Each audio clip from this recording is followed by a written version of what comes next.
I never imagined my life could change in just a few seconds. Before that evening, my world was simple. I was newly married, pregnant, and full of quiet hope.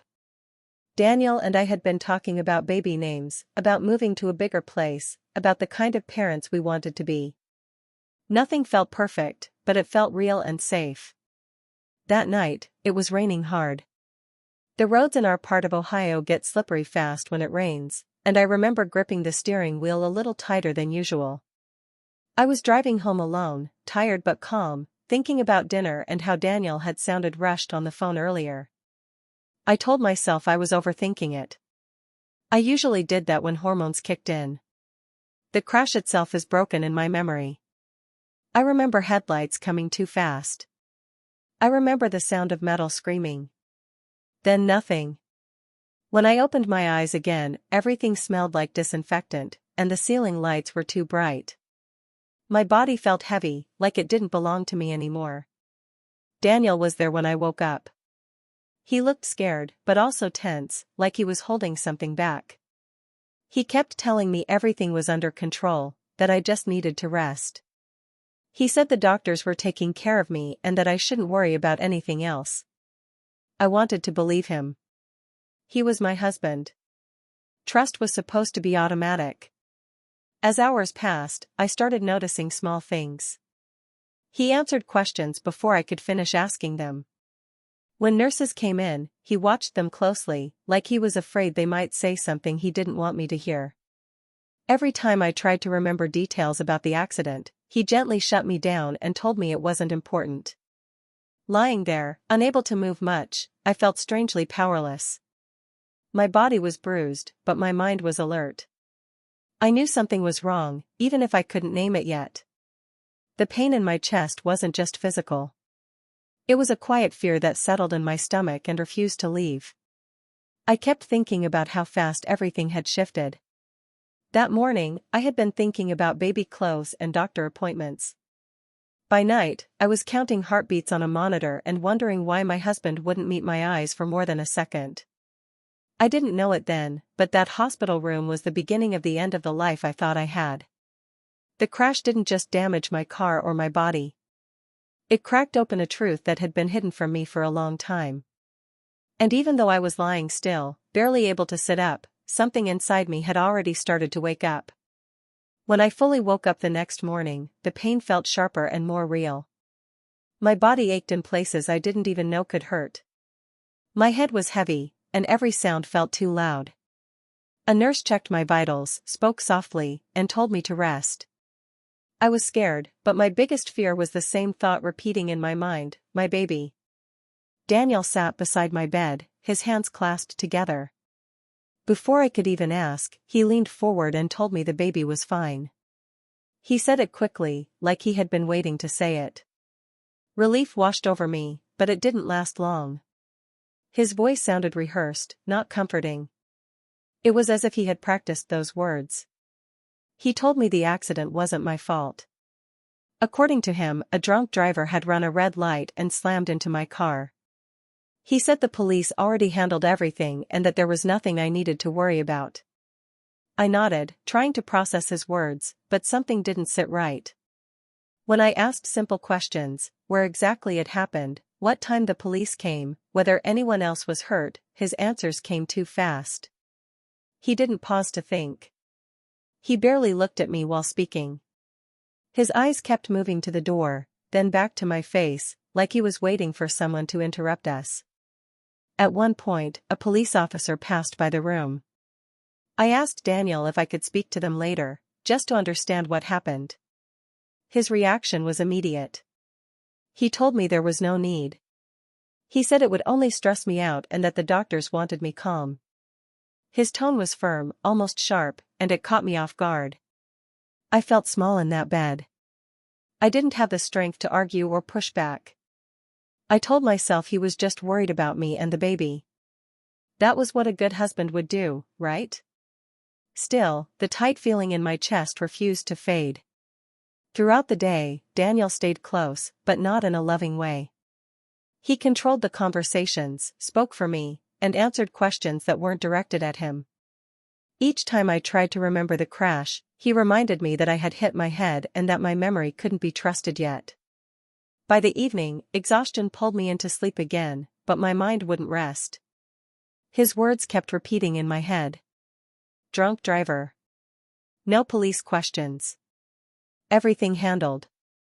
The lie didn't scream. It didn't announce itself. It simply settled there, quiet and heavy, waiting for the right moment to show its weight. The days that followed moved slowly. My body was healing, but every movement still hurt. I spent most of my time lying still, listening to the quiet sounds of the hospital. Daniel came and went, always saying he had things to take care of. He told me not to worry and reminded me to focus on getting better. One afternoon, he stepped out of the room to take a phone call. The door wasn't fully closed. I wasn't trying to listen, but his voice carried down the hallway. At first, I didn't pay attention. Then I heard my name. His tone was low and tense, nothing like the calm voice he used with me. I heard him say, "You weren't supposed to tell anyone." A pause followed, then, "No, she doesn't know.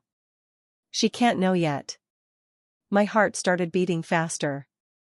I shifted slightly, careful not to make a sound. He mentioned the accident again, but the words didn't match what he had told me. He said something about the other driver being clean and how the police report didn't list alcohol. That single sentence made my stomach drop. Clean didn't sound like drunk. Then he said the words that changed everything. He told his sister, Laura, that he was already at the intersection before I arrived. He sounded angry, almost panicked.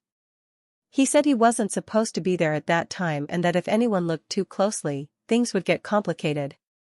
I felt frozen. My mind tried to make sense of what I was hearing, but nothing fit. If the other driver wasn't drunk, why had Daniel told me they were? If he was already there, why hadn't he mentioned it at all? Daniel ended the call quickly and came back into the room, his face tense but controlled. He smiled when he saw I was awake and asked how I was feeling. I nodded and said I was fine. I didn't trust my voice enough to say more. From that moment on, I started paying attention. Small details I had ignored before now stood out. His sister visited more often, and their conversation stopped whenever I entered the room. Laura was polite, but her kindness felt forced, like she was trying too hard. I didn't confront anyone. I didn't accuse or question. I was still weak, still healing, and still trying to protect my baby. But inside, something shifted. The story I had been given no longer felt like the truth. The first lie had been simple. This second one was different. It was layered, careful, and deliberate. And I could feel it settling in, heavier than the first, quietly pulling everything I believed apart. After I was discharged, going home didn't feel like relief. My body was still sore, and simple tasks left me exhausted. The pregnancy made everything heavier, my emotions, my thoughts, my fears. I tried to tell myself this was normal, that recovery was never easy, but deep down I felt alone in a way I never had before. Daniel changed once we were back home. He wasn't cruel or loud. Instead, he became distant and strict. He watched what I did, what I ate, and how long I rested. If I questioned anything, he reminded me that I had been through trauma and shouldn't trust my feelings yet. He said it calmly, like he was being helpful, but it made me doubt myself. Whenever I brought up the accident or asked for clarity, his mood shifted. He grew defensive, saying I was stuck in the past and hurting the baby by stressing myself out.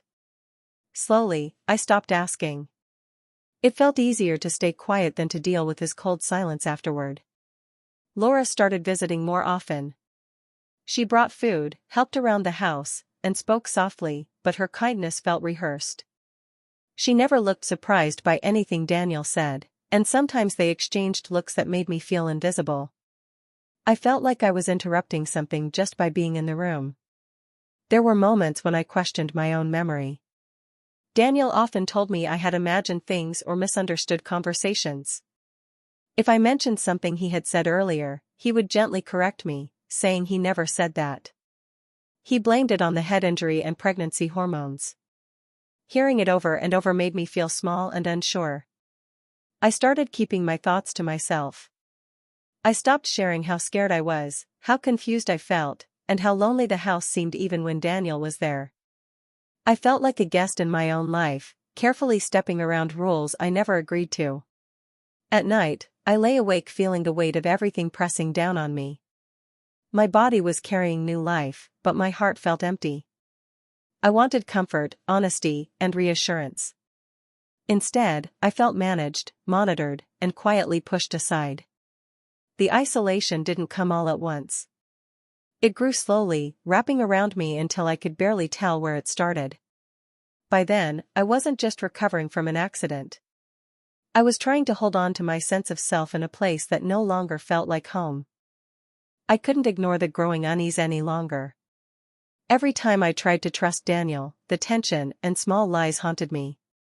One evening, after he left the house claiming he had errands, I quietly called the police department to request the accident report. I told them it was for personal reasons and that I needed the full details. My hands shook while I waited for it to arrive.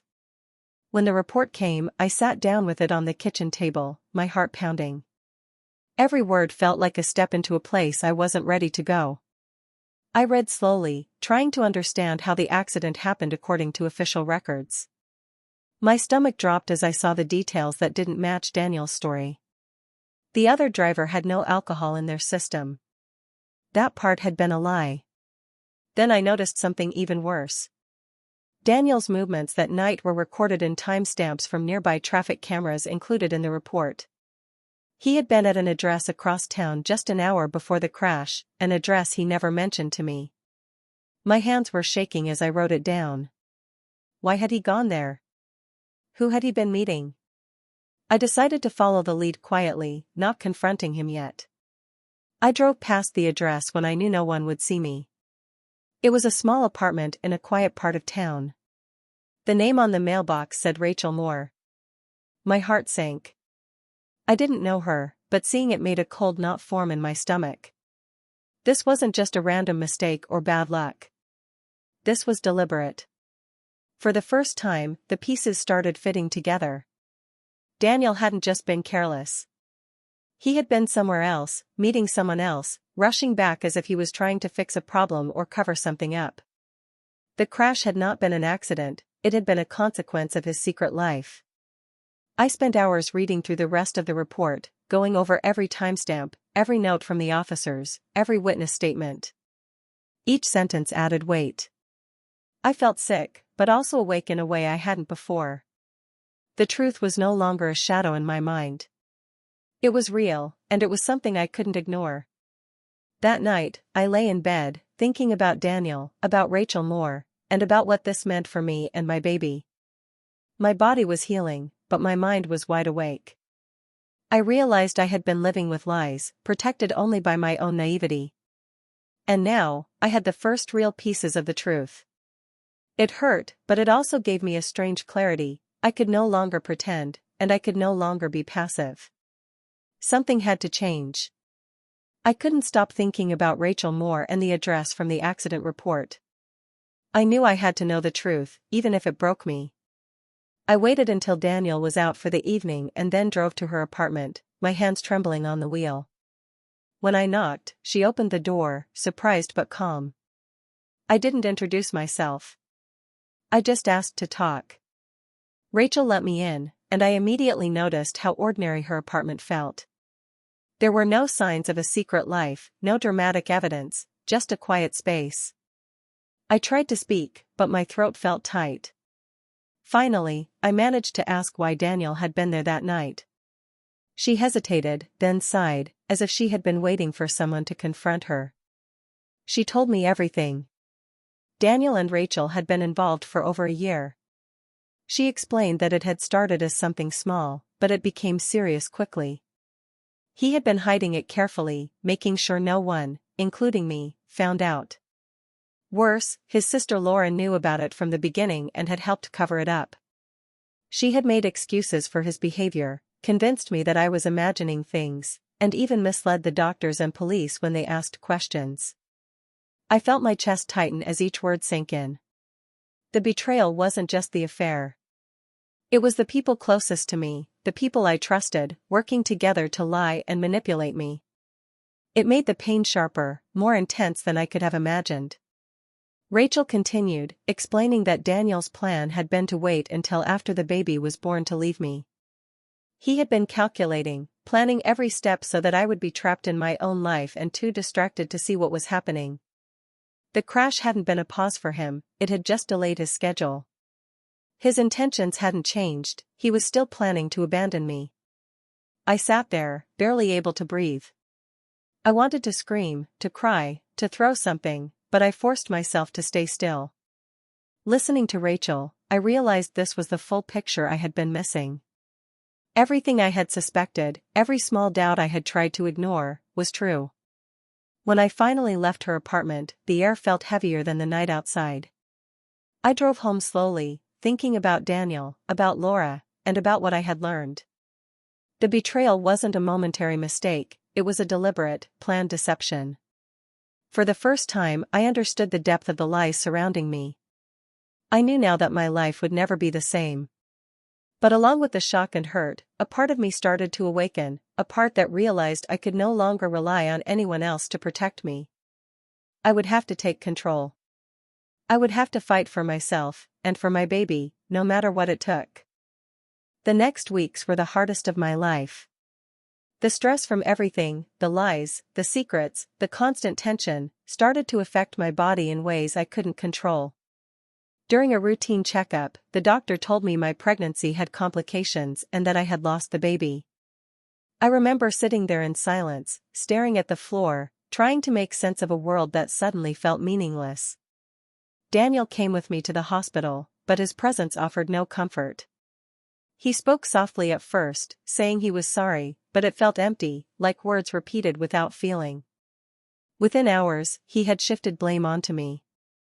He told me I had been too emotional, too stressed, and too fragile to handle the pregnancy.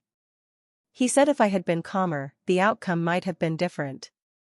Hearing it made something inside me snap. I realized he had never been my partner in the way I had believed. He hadn't been protecting me or the baby.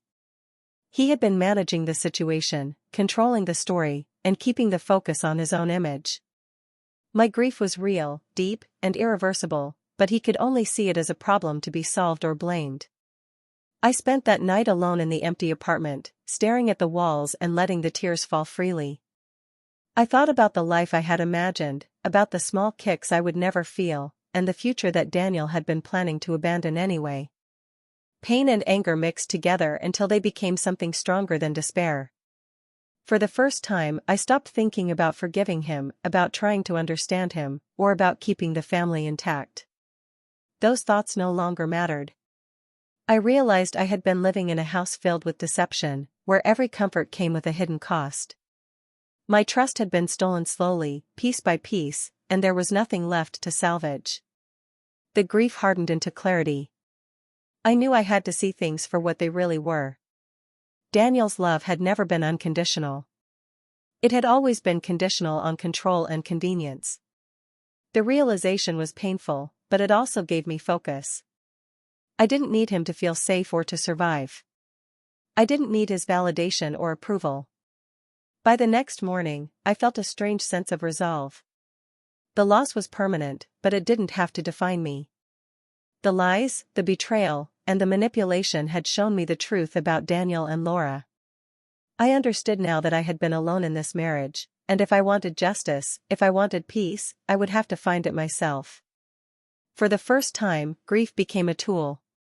It sharpened my mind and my purpose. I wasn't just hurting, I was waking up. And from that pain, I knew I would build a new life on my own terms. After the loss, I stopped reacting the way Daniel expected me to. I didn't cry in front of him anymore. I didn't ask questions or demand explanations. On the outside, I seemed quiet and tired. Inside, I was focused. I had learned the hard way that emotions only gave him power. Silence gave me space to think. I started paying attention to details I had once ignored. When Daniel left papers on the counter, I read them. When he logged into his laptop and forgot to sign out, I memorized what I saw. I copied financial records, bank statements, and insurance documents. I learned where money was moving and how carefully he had planned his life without me. I found emails he thought were gone. Messages between him and Rachel that showed timelines, promises, and plans. Some of them mentioned Laura helping cover things up, guiding him on what to say and when to say it. I saved everything quietly, storing copies where Daniel would never look. I didn't rush. I knew mistakes happen when people act too fast. Instead, I moved carefully, step by step. Each document made me calmer. Each piece of proof made me stronger. This wasn't about anger anymore. It was about taking back control of my life. When I was ready, I met with a lawyer. I didn't tell Daniel where I was going. I sat in a small office and laid everything out: documents, timelines, messages, and records. The lawyer listened closely and told me I had more than enough to protect myself. For the first time in months, I felt safe. At home, I played my role well. I let Daniel believe I was broken and unsure. He mistook my quiet for weakness. He didn't see that I was watching everything, measuring every word he said. Laura still visited, still smiled politely, still acted like she was helping. I let her believe the act was working. There was power in knowing the truth while they assumed I didn't. I stopped defending myself. I stopped explaining my feelings. I conserved my energy for what mattered. Every night, I reminded myself that revenge didn't have to be loud to be effective. I wasn't trying to destroy Daniel's life. I was trying to reclaim my own. Chaos would have given him something to fight against. Control gave me peace. I was no longer reacting to his lies. I was preparing my exit on my terms. The woman who once begged for honesty was gone. In her place was someone calm, patient, and fully aware of her worth. I had lost so much already. I wasn't going to lose myself too. This wasn't the end. It was the setup. And for the first time since the crash, I knew exactly where I was headed. I waited for the right moment. It wasn't about drama or confrontation, it was about timing and control. The opportunity came during a family gathering at my in-laws' house. Laura was there, smiling and polite, pretending everything was normal. Daniel was his usual charming self, unaware that I had spent weeks preparing every detail. I stayed quiet through the early part of the evening, observing. I listened to conversations, watched body language, and waited for the moment when everyone would be paying attention but still relaxed. Then I stood, holding the envelope I had kept hidden. I didn't shout. I didn't accuse. I calmly handed Daniel the papers and said, "This is over. Everything is done." The room went still. Faces turned toward us, confusion and curiosity filling the air. Daniel looked shocked, like he couldn't understand what was happening. I began to speak, slowly and clearly. I explained the documents I had gathered, the financial records, the emails, the proof of the affair, and Laura's role in covering it up. I didn't add emotion or anger. I didn't raise my voice. I simply stated the facts. Each point landed heavily, and I could see the truth sinking in for everyone present. Daniel's confident expression faltered. He tried to speak, tried to twist the story, but every word I had prepared was backed by evidence. He couldn't lie his way out. His credibility crumbled quietly, right there in front of his family. I watched him lose the control he had relied on for so long. Laura's polite smile disappeared first. When I mentioned her involvement, the room shifted. She had no defense. Every eye turned toward her. I didn't need to explain further, the documents spoke for themselves. She had helped manipulate the situation, and everyone could see it. I didn't celebrate or gloat. I didn't need to. The room was heavy with realization. Daniel's position, his financial influence, and the trust he had relied on were all gone. The truth didn't require shouting, it worked quietly, efficiently, and painfully for him. After I finished, I stepped back. I let the silence hang in the air. People whispered, processing what had just happened. Some looked shocked, others angry, but all understood that the marriage and the lies had ended. Daniel's attempts to regain control were useless. That night, I left the gathering with a sense of calm I hadn't felt in months. I hadn't needed to yell, to fight, or to beg for attention. The truth had done all the work. For the first time, I felt completely free. I knew the damage was done, and it had been done without me losing my dignity. I realized then that real power doesn't come from anger or revenge, it comes from clarity, preparation, and letting the facts speak for themselves. Daniel and Laura had underestimated me. That mistake had cost them everything. And I walked away knowing I had won in the quietest, strongest way possible. The weeks after the divorce were quiet, but they weren't empty. I spent time alone, learning how to live without Daniel's shadow over me. For the first time in years, I could breathe without pretending, make decisions without fear, and focus on the life I wanted for myself.